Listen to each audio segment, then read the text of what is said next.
আসসালামু আলাইকুম বন্ধুরা, কেমন আছেন সবাই? আশা করি সবাই ভালো আছেন। তো আমি আজকে নান রুটির একটা রেসিপি নিয়ে এলাম। তো কেমন লাগছে সবাই জানাবেন। বাসায় যদি নান রুটি বানিয়ে নেওয়া যায় তাহলে তার হোটেল থেকে কিনে এনে খাওয়া লাগে না, ঝটপট বাসায় বানিয়েই খাওয়া যায়। তো রেসিপিটা দেখেন। 3 কাপের মতো আটা নিয়েছি, 2 চামচ ইস্ট, 2 চামচ চিনি, স্বাদ অনুযায়ী লবণ দিয়ে আটাটা আমি মাখিয়ে নিয়েছি ভালো করে। তারপর হালকা কুসুম গরম পানি দিয়ে আটাটা আমি মুথে নিব। 5-6 মিনিট ধরে আটাটা আমি মুথে নিব। অল্প অল্প করে গরম পানি দিয়ে নিচ্ছি, একবারে দিব না, অল্প অল্প করে দিয়ে যতটুকু লাগে পরিমাণ মতো দিয়ে আটাটা আমি 5-6 মিনিট মতো মুথে নিয়েছি।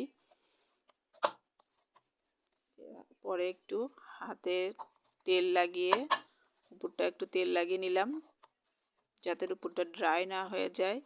তো তেল লাগিয়ে নিয়ে আমি 1 ঘন্টার জন্য রেস্টে রেখে দিব, ঢাকনা দিয়ে ঢেকে। আমি রেখে দিলাম, পরে 1 ঘন্টা পরে ফিরে এলাম। তো এই দেখেন আটাটা পারফেক্টভাবে অ্যাক্টিভ হয়ে গেছে। আমি এখন 6টা রুটির জন্য পরিমাণ মতো করে বানিয়ে নেব, 6টা রুটি বানিয়ে নেব। তো আমি রুটিটা বেলে নিচ্ছি, বেশি মোটাও করব না পাতলাও করব না, মিডিয়াম সাইজ। তো বেলা হয়ে গেছে, এখন আমি সেঁকে নিব। চুলায় প্যান বসিয়ে দিয়েছি, প্যানটা ভালো করে গরম করে নিয়ে আমি রুটিটা দিয়ে দিয়েছি। দিয়ে এখন লো আছে এপিট ওপিট ভালো করে ভেজে নিতে হবে।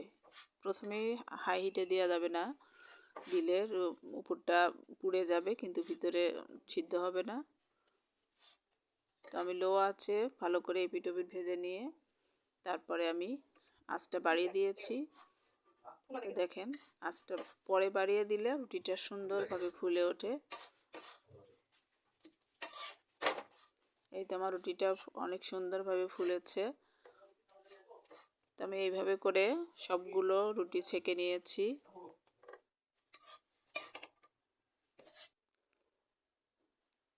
সবগুলো রুটি আমার ছেঁকা হয়ে গেছে। আমার ভিডিওটি কেমন লাগছে সবাই অবশ্যই লাইক কমেন্ট করবেন, ভিডিওটি শেয়ার করবেন, পেজটিকে ফলো দিবেন আর আমার সাথেই থাকবেন। যারা আমার চ্যানেল থেকে দেখছেন তারা সাবস্ক্রাইব করবেন। ভিতরটা দেখিয়ে দিচ্ছি কত সুন্দর হয়েছে। তো সবাই ভালো থাকবেন। আল্লাহ হাফেজ, আসসালামু আলাইকুম।